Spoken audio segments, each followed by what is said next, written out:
দর্শক, টানা 9 দিনের ঈদের ছুটিতে যাচ্ছে দেশ। এই সময়ে আইনশৃঙ্খলা পরিস্থিতি নিয়ন্ত্রণে রাখতে সব ধরনের ব্যবস্থা নিয়েছে সরকার।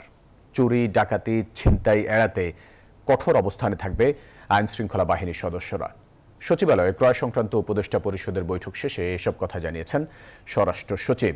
আর অর্থ উপদেষ্টা বলেন, 9 দিনের ছুটিতে অর্থনৈতিক স্থবিরতা হবে না, প্রয়োজনে অনলাইনে কাজ চলবে। আগামী 31শে মার্চ পবিত্র ঈদ উল ফিতরের সম্ভাব্য তারিখ ধরে ঈদ উপলক্ষে আগেই 5 দিন টানা ছুটি ঘোষণা করে সরকার। ঈদে ঘরমুখো মানুষের চাপ বিবেচনায় 3 এপ্রিল ছুটি ঘোষণা করায় এবার ঈদে সাপ্তাহিক ছুটি সহ টানা 9 দিনের ছুটি ভোগ করবেন সরকারি চাকরিজীবীরা। বৃহস্পতিবার সচিবালয়ে সরকারি ক্রয় সংক্রান্ত উপদেষ্টা পরিষদের বৈঠক শেষে স্বরাষ্ট্র মন্ত্রণালয়ের সিনিয়র সচিব নাসিমুল গনি বলেন, টানা ছুটির বিষয়টি আমলে নিয়েই নিরাপত্তা সহ সার্বিক বিষয়ে কাজ করছে সরকার।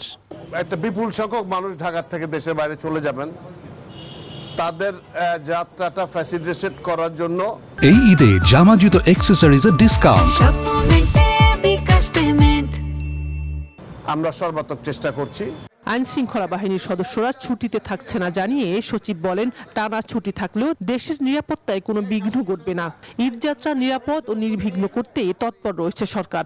পুলিশ বাহিনী এবং আইন শৃঙ্খলা বাহিনী ছুটিতে নেই, তারা অ্যালার্ট থাকবে সমস্ত কাজের জন্য। ঈদের টানা 9 দিন ছুটি থাকলেও অর্থনীতিতে স্থবিরতা আসবে না বলে জানান অর্থ উপদেষ্টা ডক্টর সালেউদ্দিন আহমেদ।